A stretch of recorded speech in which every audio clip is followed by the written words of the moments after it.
네, 봅시다. 그럼 오늘 배운 거 리뷰, 리마인드 한 번 정도 쫙 보면서 8회차 복습 노트 확인해 볼게요. 봅시다. 첫 번째입니다. 그럼 우리가 내용 부분에서 본다 한다면 1번 문제는 국가지방자치단체 토지주택공사 지방공사가 건설한 주택, 국가지방자치단체의 재정, 주택도시기금으로 자금을 지원받아 건설되거나 개량되는 주택으로서 국민주택 규모 이하의 주택. 그러면 국민주택 이목 규모 이하의 주택을 말한다. 이거 뭘 물어보는 걸까? 국민주택이라는 것의 정의를 물어보고 있는 거예요. 그렇죠? 자금하고 뭐가 규모가 맞냐를 꼭 봐야 한다고 했죠. 그럼 자금에 대한 거 쫙 나와 있고 규모 얘기했어요. 그리고 국민주택 규모는 원래 전용면적 85제곱미터 이하를 얘기하는 거고 수도권 제외하고 도시가 아닌 읍면지역은 얼마까지 100제곱미터 이하까지 국민주택의 규모를 허용할 수 있다는 거죠. 그래서 그 부분 1번 항상 물어보는 거라 기억하시고요. 두 번째 봅시다. 도시형 생활주택 중에서 원룸형 주택에 대한 정의를 물어보고 있네요. 해봐봐요. 원룸형 주택. 잘 봐요. 원룸형은 주거 전용 면적이 얼마? 50제곱미터 이하가 됩니다. 그리고 세대별로 독립된 주거가 가능하다? 그럼 독립된 주거 가능하다는 표현은 뭐가 있어야 독립된 주거 가능한 걸 떠올리세요. 그러면 욕실하고 그치. 부엌이 있어야 독립된 주거가 가능하다고 합니다. 그리고 3번 요건은 하나의 공간으로 구성한다는 게 포인트예요. 하나의 공간으로 구성. 그럼 아무리 하나의 공간이어도 보일러실을 하나의 공간으로 하면 죽어요. 그리고 욕실까지 하나의 공간으로 하면 욕 나와요. 샤워도 못해요. 물 튀고. 알았죠? 욕실, 보일러실을 제외하고는 하나의 공간으로 구성. 그리고 다만 30제곱미터 이상이라면 두 개의 공간으로 구성할 수도 있다고 설명을 드렸어요. 얼마? 30제곱미터 이상이면. 그 다음에 어디에 설치하지 말아라? 지하층에는 설치하지 말아라. 이런 조건을 모두 갖춘 공동주택을 도시형 생활주택 중 원룸형 주택이라고 합니다. 제가 될 수 있으면 다 조문 그대로 넣으려고 한 거예요. 그래야지 우리가 조문을 확인할 수 있으니까 하나하나 책 찾기 힘들어요. 그래서 익힘장을 활용하는 거예요. 이렇게. 알겠습니까? 오해킴. 그 다음에 세 번째. 주택 외의 건축물과 부속 토지로서 주거시설로 이용 가능한 걸 뭐라 하죠? 우리가? 그렇지. 준주택이라고 하고요. 준주택은 5단옥이 준주택. 5단옥이 준주택 대가 오피스텔. 시작. 오피스텔. 5단옥이 기숙사. 오피스텔, 다중생활시설, 노인복지주택, 기숙사. 이게 준주택의 네 가지의 종류죠. 4번입니다. 주택단지에서 둘 이상으로 구분되는 일단의 구역을 뭐라 그래요? 그렇지. 공구라고 하지. 아까 내가 동구 아니라고 했어. 뭐라고요? 공구란 주택단지를 둘 이상 구분하는 일단의 구역으로서 공구별로 뭐 할 수 있다? 착공신고나 사용검사를 착공신고나 사용검사를 별도로 수행할 수 있는 구역을 말하며 공구별 세대수는 몇 세대? 300세대 이상으로 하여야 한다. 그러고요. 공구별 세대수는 몇 세대? 300세대 이상. 그러면 공구별로 분할 시행하려면 몇 세대? 그러죠. 600세대 이상은 돼야지만이 공구별 분할 시행이 가능한 거예요. 공구별 세대가 300 이상은 돼야 되는 거니까 그 얘기. 그 다음에 5번입니다. 리모델링 관련된 부분인데요. 노후화 억제 기능 향상을 위한 대수선 내지는 증축을 얘기하는데 증축될 때 전용 면적은 30% 이내로 85 미만의 주택이면 작으니까 40% 이내까지 전용 면적을 증축할 수 있다고 얘기했어요. 그리고 나서 수직 증축형 리모델링은 기존 건축물 층수가 15층 이상이라고 한다면 3개 층까지, 14층 이하라고 한다면 2개 층까지를 증축할 수 있는 것이기 때문에 수직 증축형 리모델링의 기본 사이즈는 좀 아셔야 됩니다. 세대 구분형 공동주택은 제가 3, 4월에 할 때 또 같이 또 언급해 드릴 겁니다. 아셨죠? 그 정도. 6번입니다. 주택의 건설을 한다면 사업주체가 일단 등록을 합니다. 뭐라고요? 주택의 건설을 한다면 사업주체가 등록을 하죠. 누구에게? 국토교통부 장관에게 등록을 합니다. 그럴 때 주택은 연간 20폭 20세대 이상 주택건설 사업한다. 연간 대지 1만 제곱미터 이상이라면 국장에 등록하고 사업을 합니다. 사업계획 승인 규모와 혼동하시면 안 됩니다. 이건 등록사업자 등록기준 얘기하는 겁니다. 아셨죠? 그 얘기들. 7, 8, 9 완전 very important, strawberry important입니다. 7, 8, 9 아주 중요해. 그럼 봐봐요. 첫 번째, 지역주택조합, 직장주택조합의 설립인가를 받기 위해서 조합원을 모집하려는 자는, 조합원 모집이야. 주택건설 대지의 몇 프로? 그렇지, 50% 이상에 대한 토지 사용 권한을 확보하여 시군구장에 신고하고 공개 모집의 방법으로 조합원을 모집합니다. 하지만 모일 때, 재모집할 때만큼은 선착순.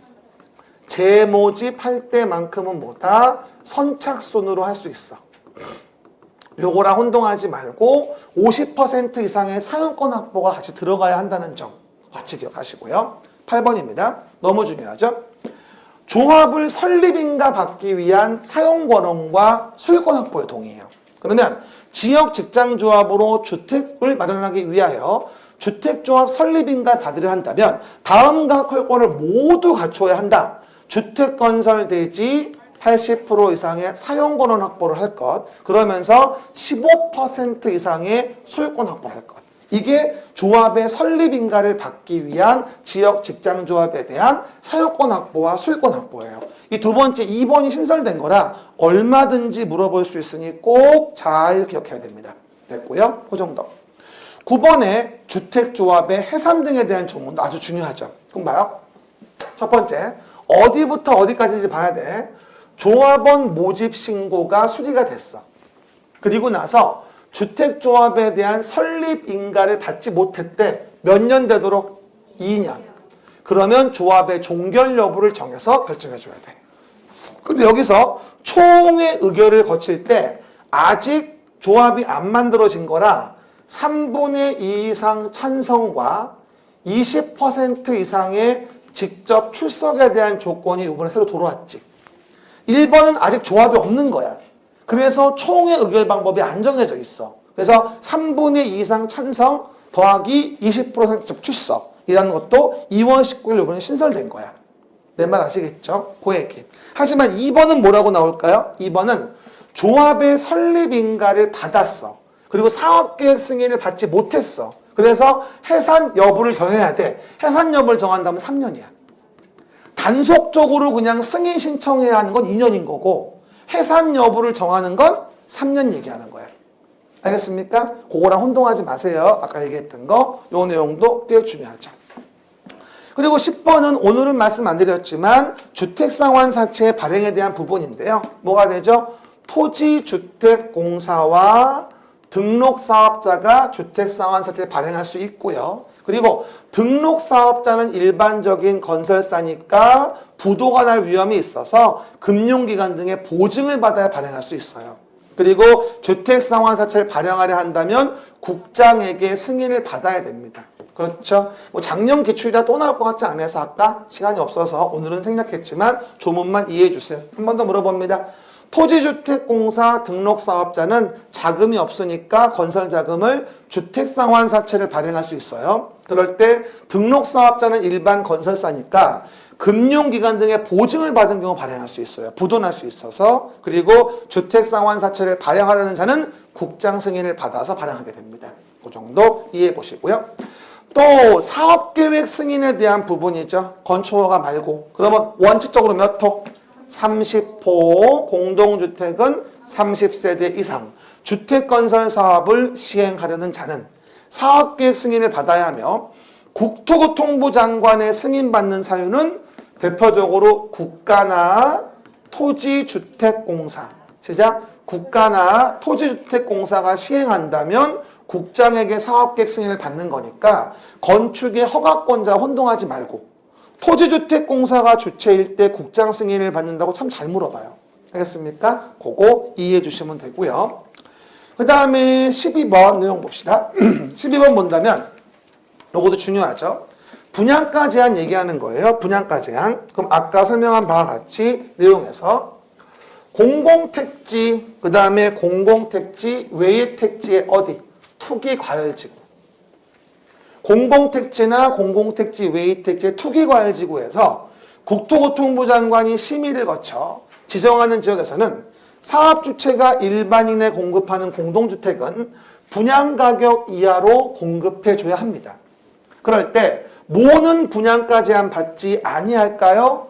도시형 생활주택이라거나 관광특구에서 건설 공급하는 공동주택 층수가 50층 이상이라거나 150m 이상이라고 한다면 분양가 제한을 안 받는 경우 등도 있다.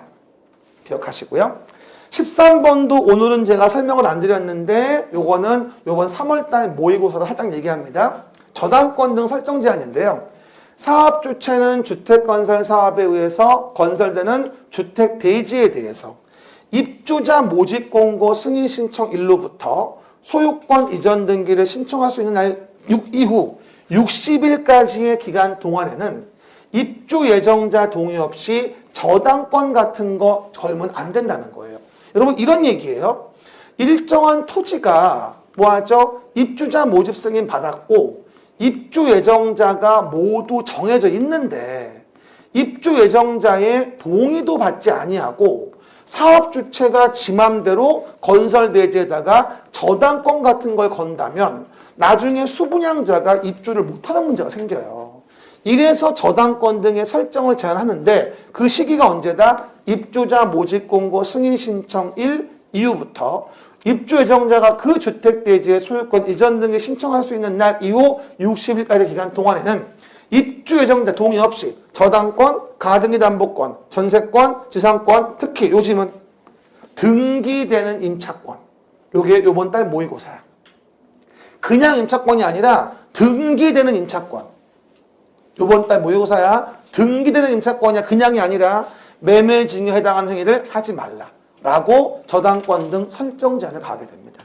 아까도 그림책에 있어요. 사실은. 그렇죠? 호행기들. 그래서 해당 내용이 이게 그림책에 몇 페이지에 있냐면 아까 제가 시간이 없어가지고 안 했는데 페이지 몇 페이지? 98페이지 왼쪽 위에 있을 거예요. 그래서 98페이지 왼쪽 위에 있으니까 13번 내용은 여러분들이 98페이지 그림책 확인해 보면서 나중에 한 번만 확인해 주세요. 그 다음 마무리 농지법과 관련된 지문들이 있습니다. 첫 번째 상속으로 뭐가 되죠? 농지를 취득한 자로서 농업 경영을 하지 아니하는 자는 그 상속 농지 중에서 총 1만 제곱미터까지만 소유할 수 있다. 상속. 주말 체험 영농하려는 자는 총 1,000 제곱미터. 하지만 세대원 전부가 소유한 총 면적을 얘기하는 거죠. 그리고 미만의 농지를 소유할 수 있다. 농지 소유 상한. 정확히 말하면 뭐지? 상속 8년 주말 체험 11,000. 상속 8년 주말 체험 11,000. 이거 얘기하는 거였지. 그리고 15번 위탁경영 문제. 농지의 소유자는 3개월 이상 국외여행 중인 경우, 부상으로 3개월 이상 치료가 필요한 경우, 임신 중이거나 분만 후 6개월 미만의 경우에는 소유 농지를 위탁경영할 수 있다. 그리고 내가 4월달 모의고사에 냈으니까 15번은 4월달에 또 푸시기 바랍니다. 하긴 뭐 1, 2월달 이 익힘장은 계속 반복해 봐줘야 돼요. 계속. 그렇죠? 네, 얘기했습니다. 우리 복습 노트 익힘장에 가장 중요한 게 1, 2월 달 거예요. 1, 2월 달에 가장 적중을 많이 해. 그래서 1, 2월 달 잘 보셔야 돼. 알겠죠? 그 얘기. 16번 32의 기출인데요. 농지를 취득하려는 자는 농지 소재지 관할하는 시구 읍면장에게 농지 취득 자격증명을 발급받아야 합니다. 시군구 아니라 시구 읍면장. 그리고 농지 취득 자격증명을 발급받으려는 자는 농업 경영계획서라는 걸 작성하여 소재지 관할 시구 읍면장에게 발급을 신청해야 됩니다. 그럴 때 시구 읍면장은 제출되는 농업 경영계획서를 몇 년? 10년간 보존해야 되고 요 보존 기간에 대한 부분이 신설돼서 나와야 됩니다. 그리고 요번에 LH 직원들 그 투기 문제 때문에 나왔지만 이게 10년 보존기간이 없을 때는요. 이게 잘못한 증명을 내준 게 걸릴까봐 자료를 없애버리는 거야. 이거를 막기 위해서 10년간 보존하라고 했는데 이번에 그 사태가 벌어진 거야. 이해하셨죠? 그럼 그동안에 안 밝혀진 사건은 얼마나 많겠습니까? 사실은. 그게 더 의심스러워 사실은. 그렇죠? 어쨌든 10년간 보존 까먹지 말고요. 또한 농지는 뭐예요? 이모작은 8개월 이내지만 농지 이모작을 빼고는 임대차 기간은 몇 년? 3년 이상으로 하여야 하고 다만 다년생 식물의 재배지 등 고정식 온실 비닐하우스 설치한 농지를 포함해서 이런 경우는 5년 이상의 임대차 기간을 언급하게 됩니다. 다년생 식물의 재배지 그리고 고정식 온실과 비닐하우스를 설치한 농지면 5년 이상의 임대차 기간이라 요 17번 문제가 바로 작년 32대 때 문제였어요. 작년에 제가 요거랑 얘기했거든. 이게 나왔으니까 이제 이게 나와야지 이제. 농지 취득 자격 증명. 이래서 우리가 오늘 배운 부분들의 상당히 많은 양들을 정리해봤어요. 오늘 너무 고생 많이 하셨고요. 2시간 땅인데 오늘 3시간 땅 돼버렸네. 아니다 4시간 땅인가? 그래서 마지막 마무리를 어쩔 수 없겠죠. 다음 주에 또 새로운 개강이고요. 봐봐요. 2시간 땅은 다음 주부터 이제 기출문제예요. 그래서 이론집으로 그림책을 봐야 되니까 그림책하고 2시간 땅 교재 같이 가져오세요. 다음 주부터는 본격적으로 문제를 풀어야 되기 때문에 이제 2시간 땅 교재를 자세히 볼 겁니다. 기출문제 같은 것들. 그래서 다음 주는 기출문제반 진행합니다. 수고하셨습니다. 감사합니다.